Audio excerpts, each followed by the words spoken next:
Hello everyone, it is done. It is finally done. My magnum opus has been published. Over 9,000 words. No bad joke, it's over 9,000! But it is published. You can find it in Gospel on Church of God. First thing, a Psychoanalysis of Lorne Armstrong. This is what it looks like. And by the way, I also published a chat log if you're interested, so there's going to be a copy on. You can see what it looks like. It's pretty long, it's pretty thorough. I think it's very good. Some very nice stuff. You have the link here if you need the source of what I say. And I analyze a lot about Lorne, about who he is, the way he acts, the way he thinks. So I have the chat log, Lorne Armstrong's chat log here, unedited. There's an L missing here, I'm going to fix that. But I published the psychoanalysis. There's a disclaimer. Introduction. This is something I have wanted to do for a very long time. A full, complete psychological evaluation of Mr. Lorne Armstrong, perhaps the most fascinating individual I have ever not met. I would like to read you the summary of the psychoanalysis right now. Lorne is a deeply traumatized person who grew up with extremely poor and or absent paternal figures. His only male role models were his siblings, who themselves grew up without proper guidance, their own father abandoning them at an early age, and their stepfather being of a dubious nature. With 6 kids to feed and nothing but minimum wages, his mother struggled to make ends meet, and Lorne and his siblings grew up in relative poverty. Not an exception in this rural part of Maine, but still an aggravating factor in Lorne's life. Despite the lack of support and generalized abuse he went through, Lorne managed to graduate high school, albeit barely. He then had a myriad of short-lived careers, failing in the Air Force just as he would fail in his business, his dream of owning a house, and every relationship he's had.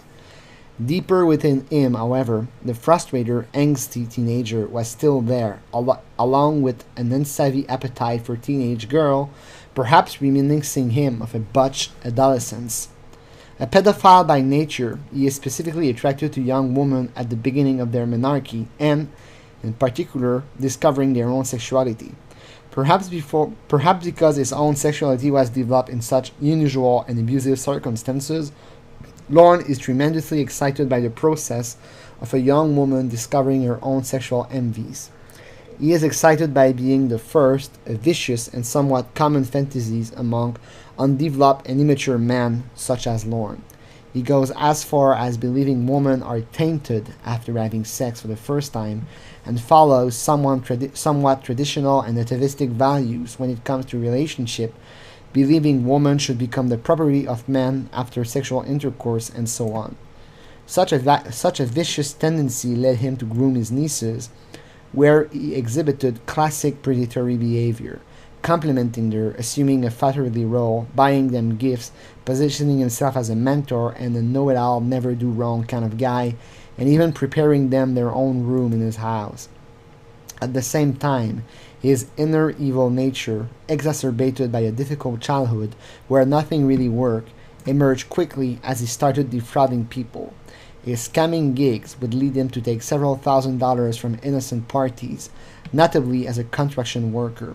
Even in those scenarios, Lorne himself would lose, as his own family member would take their cut. For instance, he charged an old couple $30,000 for a construction job that he barely started, yet still blamed his partner in crime for taking their share of the proceeds, blaming them for the whole debacle. Lorne's entire modus operandi is always the same. 1. Perform an illegal act. 2. Express regret, cry, and promise to repair the harm done. 3. Take absolutely no actions whatsoever to repair the harm he's done. He has successfully pulled a con several times, often running from a state to another to avoid prosecution and or consequences to his actions. His strings of criminal activity, however, would come to an abrupt end, as he would be exposed on television as the creep, pedophile, and scam artist he is. Sentenced to 5 years in jail as a convicted pedophile, nothing less, Lorne's mind would evaporate even more, up to the point where the slight disconnection from reality before his prosecution, where he thought he was going to become a country superstar, for instance, would evolve into a complete, full-scale, and permanent psychosis. Lorne lives in a world of his own, where, despite the atrocities of the crime he tried to commit, he is nothing but an innocent victim, and everyone is always conspiring against him. His $80 million lawsuit, barely scribbled on a few sheets of scrap paper, shows his gross misunderstanding of his situation, as well as a total inability to understand even basic facts about the world around him. Even years after the events, Lorne positions himself as the victim, although one might pretend he is lying in his lawsuits, which have more and more assumed the role of an ersatz therapy. It seems clear after the sheer volume of his document that he is utterly convinced of his total and complete innocence, rationalizing at every step of the way. For instance, he claimed that he only accepted the plea deal before he was in a second state of mind after getting arrested. A very convenient argument if there is one to be made. Perhaps more silly is how he repeated upon his incarceration that he did not belong in jail. One might expect someone to drop his fight after 7 years of pretty much never-ending failures and being rejected by every court that will accept to hear him, yet Lorne seems even more convinced and determined to pursue his fight to still get a second trial, even after serving his entire sentence. His last remaining hope is that he can somehow vindicate himself after being found not guilty in an hypothetical second trial.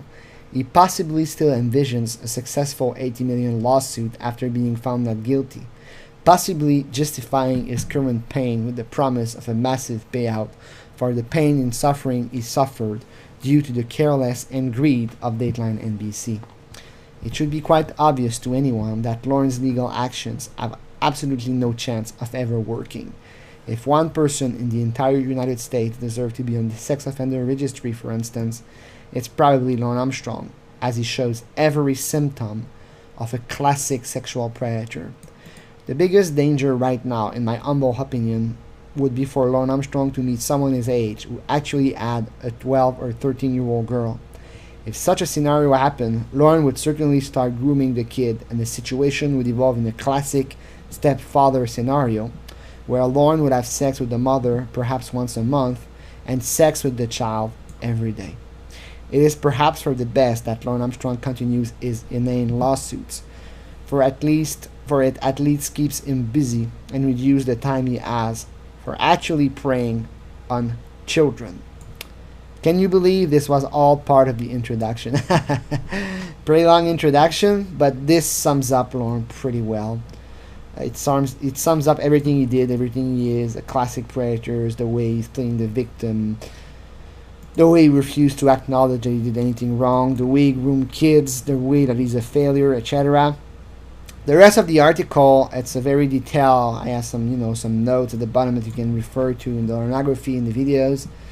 It explains who he is. Lorne Armstrong has an inferiority complex. This guy has a superiority complex. If you're interested, this is my magnum opus. This is my best article. This will be my penultimate massive contribution to the church. I have another little something coming for you guys. I spent a lot of time on this, too much time on this. I'm very proud that it's out. So if you're interested, go check it out. I'm going to put the link in the comments, and I think you're going to love it. It's something that I think people will read and perhaps discuss. I bring many new points about Lorne, about his delusions, for example. If you would like to discuss this, I invite you to do it. If you want to make a video about it, for example, if you read my chapter, Lorne is a complete and absolute failure. Lorne is the definition of a failure, but I explain how Lorne failed everything in his life and how he's sentenced to keep failing, for example. Thank you for watching, and a psychoanalysis of Lorne Armstrong. I think it's a very good piece of work. I'm very proud of it. So I hope you enjoy.